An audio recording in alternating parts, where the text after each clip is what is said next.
Hi, this is the first lecture in MIT's course 18.06, Linear Algebra, and I'm Gilbert Strang. The text for the course is this book, Introduction to Linear Algebra, and the course webpage, which has got a lot of exercises from the past, MATLAB codes, the syllabus for the course is web.mit.edu/18.06. And this is the first lecture, lecture 1. So, and later we'll say which we'll give the web address for viewing these videotapes. Okay, so what's in the first lecture? This is my plan. The fundamental problem of linear algebra, which is to solve a system of linear equations. So let's start with the case when we have some number of equations, say n equations and n unknowns. So an equal number of equations and unknowns. That's the normal, nice case. And what I want to do is, with examples, of course, to describe first what I call the row picture. That's the picture of one equation at a time. It's the picture you've seen before in 2x2 equations where lines meet. So in a minute, you'll see lines meeting. The second picture, I put a star beside that because that's such an important one. And maybe new to you is the picture a column at a time. And those are the rows and columns of a matrix. So the algebra way to look at the problem is the matrix form in using a matrix that I'll call A. Okay, so can I do an example? The whole semester will be examples and then see what's going on with the example. So take an example. 2 equations, 2 unknowns. So let me take 2x minus y equals 0, let's say, and minus x plus, say, 2y equals 3. Okay. I can even say right away, what's the matrix what's the coefficient matrix? The matrix that involves these numbers. A matrix is just a rectangular array of numbers. Here it's 2 rows and 2 columns. So 2 and minus 1 in the first row, minus 1 and 2 in the second row. That's the matrix. And the unknown, well, we've got 2 unknowns. So we've got a vector, x with 2 components, x and y. And we've got 2 right-hand sides that go into a vector 0, 3. I couldn't resist writing the matrix form even before the pictures. So I always will think of this as the matrix A, the matrix of coefficients. Then there's a vector of unknowns. Here we've only got 2 unknowns. Later we'll have any number of unknowns. And that vector of unknowns, well, I'll make that x extra bold. And the right-hand side is also a vector that I'll always call b.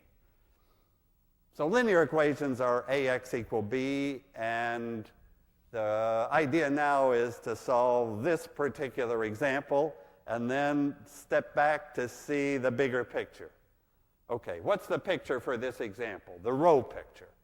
Okay, so here comes the row picture.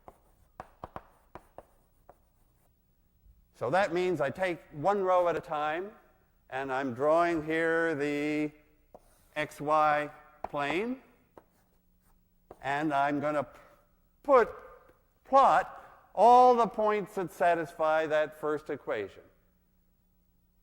So I'm looking at all the points that satisfy 2x minus y equals 0. It's often good to start with which point on the horizontal line. On this horizontal line, y is 0. The x-axis has y is 0, and that, in this case, actually, then x is 0. So the point, the origin, the point with coordinates 0, 0, is on the line. It solves that equation. Okay, tell me, well, I guess I have to tell you another point that solves this same equation. Let me suppose x is 1, so I'll take x to be 1. Then y should be 2, right? So there's the point 1, 2 that also solves this equation. And I could put in more points. But let me put in all the points at once, because they all lie on a straight line. This is a linear equation, and that word linear got the letters for line in it. That's the equation. This is the line of solutions to 2x minus y equals 0, my first row, first equation. So typically maybe x equal a half, y equal 1 will work. And sure enough, it does. Okay, that's the first one. Now the second one is not going to go through the origin. It's always important. Do we go through the origin or not? In this case, yes, because there's a 0 over there. In this case, we don't go through the origin because if x and y are 0, we don't get 3. So let me again say, suppose y is 0. What x do we actually get? If y is 0, then I get x is minus 3. So if y is 0, I go along minus 3. So there's one point on this second line.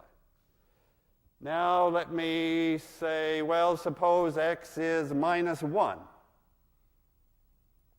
Just to take another x. If x is minus 1, then this is a 1. And I think y should be a 1. Because if x is minus 1, then I think y should be a 1, and we'll get that point. Is that right? If x is minus 1, that's a 1. If y is a 1, that's a 2, and the 1 and the 2 make 3, and that point's on the equation. Okay, now I should just draw the line, right? Connecting those 2 points, that will give me the whole line. And if I've done this reasonably well, I think it's going to happen to go through, well, not happen, it was arranged to go through that point. So I think that the second line is this one, and this is the all-important point that lies on both lines.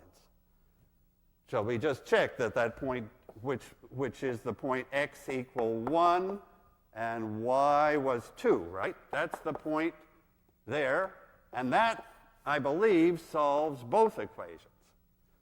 Let's just check this. If x is 1, I have a minus 1 plus 4 equals 3. Okay. Apologies for drawing this picture that you've seen before. But seeing the row picture, first of all, for n equal 2, 2 equations and 2 unknowns, it's the right place to start. Okay, so we've got the solution, the point that lies on both lines. Now can I come to the column picture? Pay attention. This is the key point. So the column picture. I'm now going to look at the columns of the matrix. I'm going to look at this part and this part. I'm going to say that the x part is really, is really x times, you see I'm putting the two, I'm kind of getting the two equations at once.